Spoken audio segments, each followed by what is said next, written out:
Nous allons parler de la prostate. Il y a beaucoup de fausses informations sur la prostate.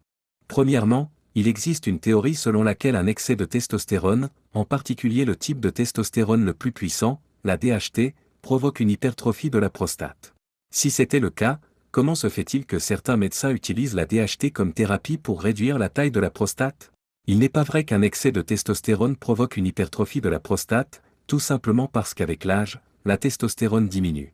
Pourquoi donc avoir une hypertrophie de la prostate en vieillissant? Il s'agit essentiellement d'estrogènes. La testostérone et les estrogènes fonctionnent ensemble. Une baisse de la testostérone entraîne une hausse des estrogènes. L'estrogène est une hormone anabolisante. Elle fait grossir les choses. Chez une femme, il provoque la formation d'un fibrome, d'une tumeur. Chez l'homme, il fait grossir la prostate. Ainsi, si vous avez une hypertrophie de la prostate, c'est parce que vous avez trop d'estrogène. D'où vient cet estrogène? Tout d'abord, votre corps peut le fabriquer ou il peut provenir des aliments que vous consommez. Les glandes qui produisent les estrogènes chez l'homme sont les glandes surrénales. Il y a aussi le fait que votre propre graisse peut produire de l'estrogène. Plus on est gros, plus on a d'estrogène. Il faut donc réduire les estrogènes. D'accord, il y a deux façons de procéder.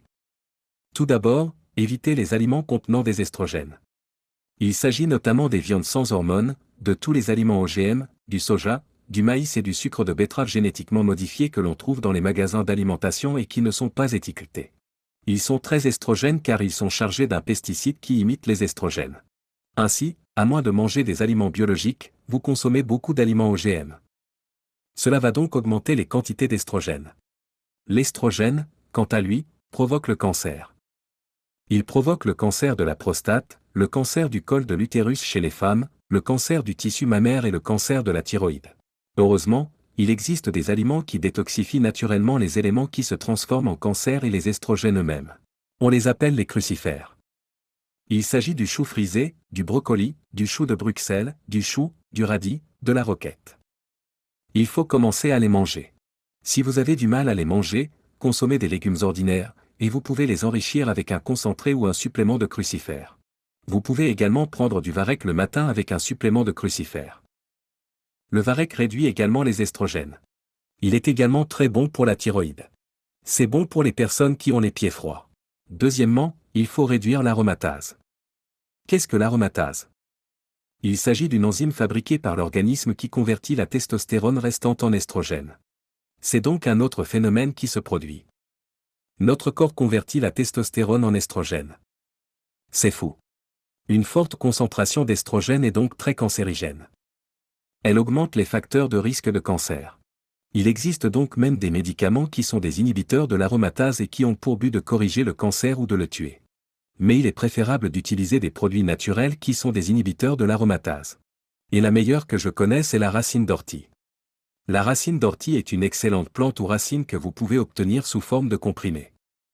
Il faut doubler la dose. C'est aussi un excellent anti-inflammatoire.